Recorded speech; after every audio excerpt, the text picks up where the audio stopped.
Capítulo 303. Segunda linhagem. Conjunto Santo Estelar de Sagitário. Conjunto Santo Estelar de Escorpião. Conjunto Santo Estelar de Câncer. Estes três conjuntos Santo Estelar foram todos feitos por Chassin de Arluvorut. Eles foram todos feitos de restos de demônio e essência Blackstone. O conjunto Santo Estelar de Câncer tinha 60 componentes, o conjunto Santo Estelar de Sagitário tinha 115 componentes e o conjunto Santo Estelar de Escorpião tinha 100 componentes. O número dos componentes correspondia ao número de estrelas nas constelações. Cada componente do conjunto Santo Estelar representava o poder de uma estrela. Anteriormente, Fei já tinha dado a Oleg e Torres partes do conjunto Santo Estelar. Como as duas pessoas ficaram mais fortes, eles eram qualificados para usar o conjunto Santo Estelar completo. Sesh, por outro lado, não conseguiu um conjunto Santo Estelar no início. Fei não tinha certeza a qual constelação Sesh representava até os 2 dias em que Sesh dominou as partidas e usou os dedos para esmagar seus inimigos.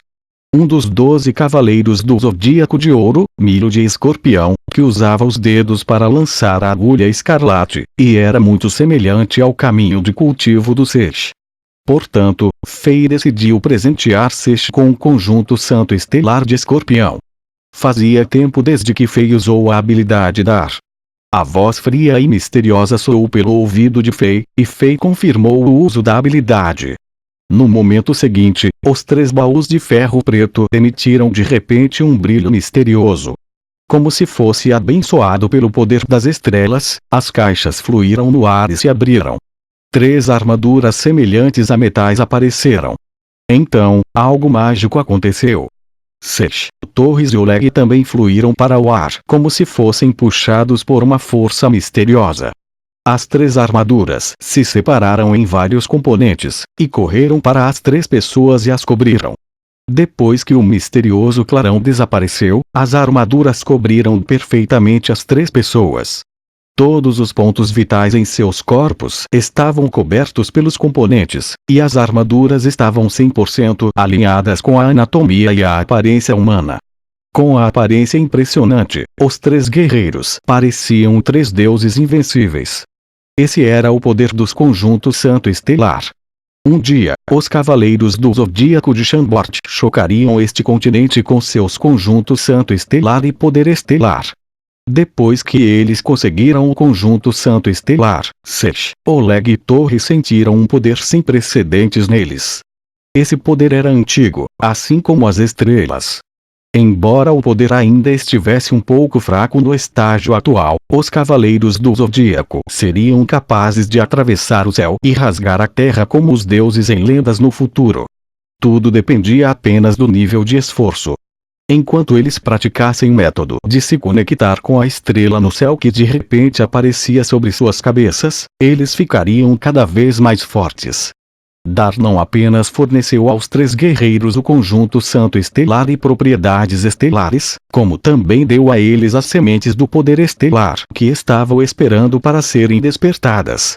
Depois de experimentar a excitação inicial e o choque, os 3 guerreiros logo se acostumaram a invocar e guardar os conjuntos Santo Estelar.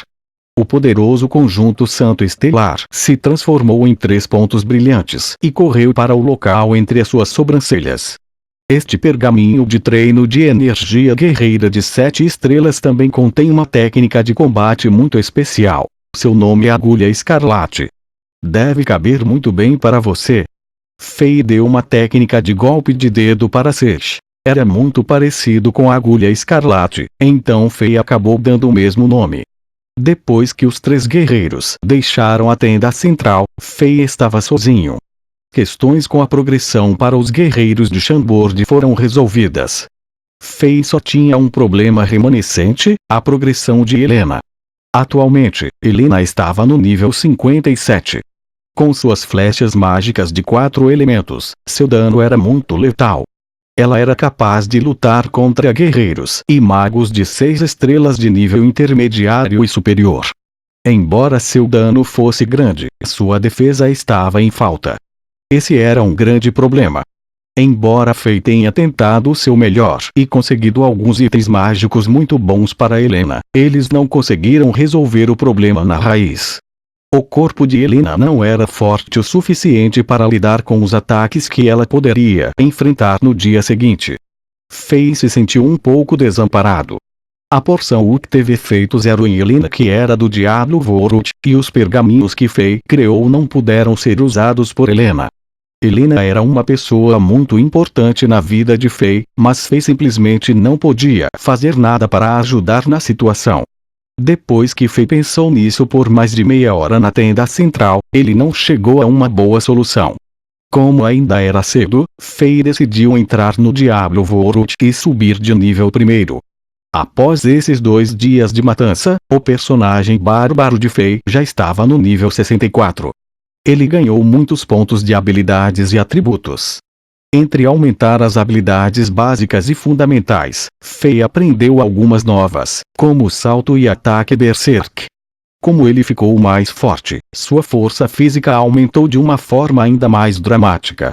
Ele agora poderia facilmente quebrar um item de nível 5 rank baixo, como a espada mágica com suas mãos. De acordo com o sistema de classificação em Azeroth, Fei era quase um guerreiro de 8 estrelas.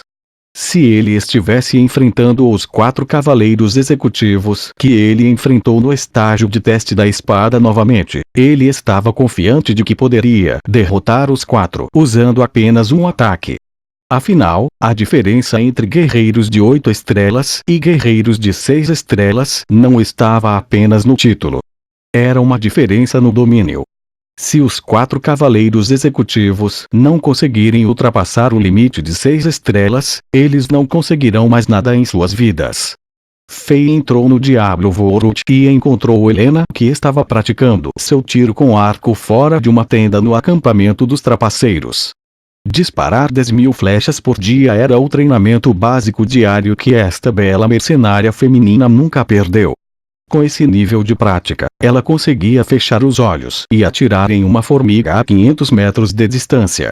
Se ela quisesse, ela poderia instantaneamente atirar 100 flechas e formar uma formação de flecha letal. Se as flechas regulares fossem substituídas pelas terríveis flechas mágicas, o poder seria inimaginável. Ainda era de manhã nos Diablo Vorut. As outras arqueiras trapaceiras estavam todas em Chambord agora.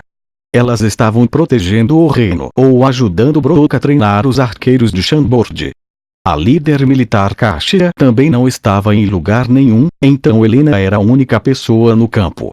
Fei e Helena embalaram alguns suprimentos e entraram no terceiro mapa Docas Curast. Foi outro dia chato e amoroso de matar monstros e subir de nível. Fei já havia completado 2 das 6 missões aqui, e ele estava na metade de completar a terceira missão. Depois que ele completou a segunda missão Lâmina da Antiga Religião, ele estava muito ocupado em matar monstros e não teve a chance de devolver a lâmina de Jidbin que ele encontrou na selva Flyer. Desde que ele estava passando pela cidade Docas Curast, ele encontrou o NPC Ormus e devolveu a lâmina. Depois disso, ele encontrou outro NPC Asheara para receber sua recompensa. Fei lembrou que ele recebeu outro mercenário poderoso como parceiro de Asheara no jogo de sua vida anterior. No entanto, desde que Fei já tinha o parceira bonita e poderosa Helena, ele não estava muito interessado em outro mercenário. Essa foi a razão pela qual ele não correu de volta para Docas Curast para devolver a lâmina de Jidbin uma vez que ele a conseguiu. Agora, Fei só queria encerrar a missão e seguir em frente. No entanto, Fei ficou surpreso com a informação que o NPC chato lhe deu. Parabéns! Depois de completar a missão, você pode escolher a segunda linhagem do seu mercenário. Por favor, escolha agora. Enquanto Fei falava com Asheara de repente disse isso a ele. Fei ficou confuso com o que isso significava. Conforme Fei estava tentando entender o que este NPC tinha dito, imagens de 7 personagens foram projetadas na frente dele.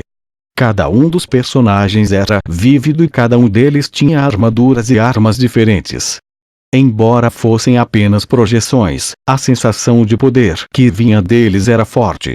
Fei instantaneamente entendeu o que esse NPC significava. Cada um dos personagens representava uma classe no Diablo Vorut. Eles eram bárbaro, paladino, assassino, amazonas, feiticeiro, necromancer e druida. Fei agora era capaz de escolher uma das 7 classes como segunda linhagem de Helena, e Helena seria capaz de ter as habilidades e atributos de outra classe.